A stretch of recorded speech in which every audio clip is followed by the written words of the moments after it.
कमरिया हमार लचके दिन रात, देख के तोहरा अखियां धड़के दिलिया के बात।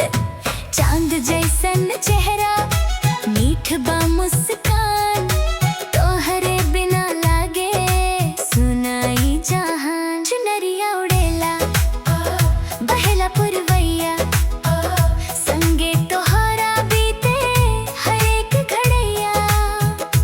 हंसी तोहार लागे फुलवा के बहार, दिलवा में बसल बाड़ू सजनी हमार। एक कमरिया हमार झूमे संसार, प्यार के रंगवा बरसे बारंबार।